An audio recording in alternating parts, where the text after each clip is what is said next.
Hare Krishna, we are in chapter 3, verse 15 of Bhagavad Gita. Karma brahmodbhavam vidhi. कर्म ब्रह्मोद्भवं विद्धि Brahmakshara samudbhavam. ब्रह्माक्षरसमुद्भवम् Tasma sarvagatam brahma. तस्मात् सर्वगतं ब्रह्म Nityam yajnaye pratishthitam. नित्यं यज्ञे प्रतिष्ठितम्. Let us repeat. कर्म ब्रह्मोद्भवं विद्धि कर्म ब्रह्मोद्भवं विद्धि ब्रह्माक्षरसमुद्भवम् ब्रह्माक्षरसमुद्भवम् तस्मात् सर्वगतं ब्रह्मा तस्मात् सर्वगतं ब्रह्म नित्यं यज्ञे प्रतिष्ठितम्. नित्यं यज्ञे प्रतिष्ठितम्. Hare Krishna. I am Sunita Sunil with you in 2-minute Mahabharata stories. We are in chapter 3, verse 15 of Bhagavad Gita. Let us see the translation. It is the duties for human beings which is described in the Vedas. And the Vedas are manifested by God Himself. Therefore, all-pervading Lord is eternally present in the acts of sacrifice. Let us see the meaning of this. The Vedas emanated from the breath of God. The 4 Vedas are Rig, Yajur, Sama, Atharva. These Vedas are laid by God Himself so that human beings may gradually learn to control their desires and slowly elevate from mode of ignorance. These duties to be dedicated to Him as Yagna.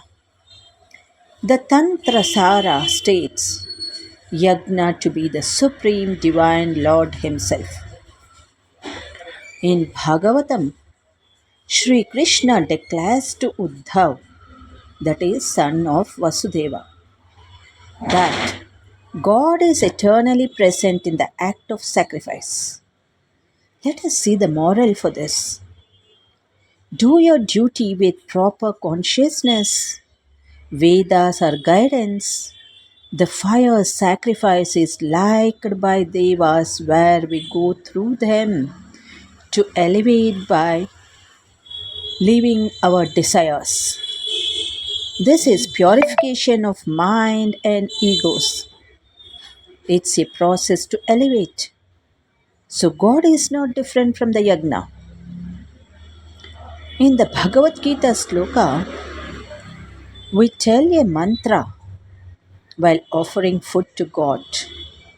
That is, Brahmarpanam, Brahmahavir, Brahmagnau, Brahmanatam, Brahmaiva, Tena, Ghantavyam, Brahmakarma, Samadhina. Continuously follow this channel and thank you to all the subscribers. Please keep watching and give like to know that you have watched that episode. And don't forget to watch the previous episode. Also share the good information with others. Good day to all of you. ಹರೇ ಶ್ರೀಕೃಷ್ಣ. ಶ್ರೀಮದ್ ಭಗವದ್ಗೀತೆ ಅಧ್ಯಾಯ 3 ಶ್ಲೋಕ 15. ಕರ್ಮ ಬ್ರಹ್ಮೋದ್ಭವಂ ವಿದ್ಧಿ ಬ್ರಹ್ಮಾಕ್ಷರ ಸಮುದ್ಭವಂ ತಸ್ಮಾತ್ ಸರ್ವಗತಂ ಬ್ರಹ್ಮ ನಿತ್ಯಂ ಯಜ್ಞೇ ಪ್ರತಿಷ್ಠಿತಂ.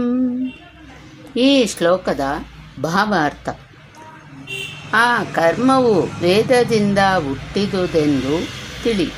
ವೇದವು ಬ್ರಹ್ಮಸ್ಥಿತರಾದ ಮಹಾತ್ಮರ ವಾಣಿ.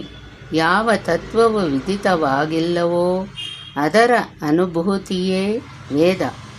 ಹೇಳಿ ಕೇಳಿದ ಶ್ಲೋಕ ಸಂಗ್ರಹಗಳಲ್ಲಿ ವೇದವು ಅವಿನಾಶಿಯಾದ ಪರಮಾತ್ಮನಿಂದ ಹುಟ್ಟಿ ಬಂದುದು. ಹೇಳಿರುವುದೇನೋ ಮಹಾತ್ಮರಾದವರು. ಆದರೆ ಅವರು ಪರಮಾತ್ಮನೊಂದಿಗೆ ತದ್ರೂಪರಾಗಿರುವರು. ಅವರು ಆಡುವ ಮಾತಿನಲ್ಲಿ ಅವಿನಾಶಿಯಾದ ಪರಮಾತ್ಮನು ಉದ್ಗರಿಸುವನು.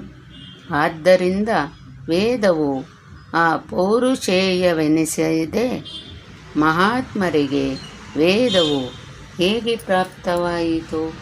ವೇದವು ಹುಟ್ಟಿದುದು ಅವಿನಾಶಿಯಾದ ಪರಮಾತ್ಮನಿಂದಲ್ಲವೇ? ಆ ಮಹಾತ್ಮರು ಪರಮಾತ್ಮನ ತದ್ರೂಪಿಗಳು. ಅವರು ಯಂತ್ರದಂತೆ. ಆದ್ದರಿಂದ ಅವರ ಮೂಲಕ ಪರಮಾತ್ಮನೇ ಆಡುವನು. ಯಜ್ಞದ ಮೂಲಕ ಮನಸ್ಸು ನಿರೋಧದಲ್ಲಿರುವಾಗ ಅದು ವಿದಿತವಾಗುವುದು. ಆದ್ದರಿಂದ ಸರ್ವವ್ಯಾಪಿಯೂ ಪರಮಾಕ್ಷರನೂ ಆದ ಪರಮಾತ್ಮನು ಸದಾ ಯಜ್ಞದಲ್ಲೇ ಪ್ರತಿಷ್ಠಿತನಾಗಿರುವನು. ಯಜ್ಞವೊಂದೇ ಅವನನ್ನು ಪಡೆಯಲು ಇರುವ ಉಪಾಯ.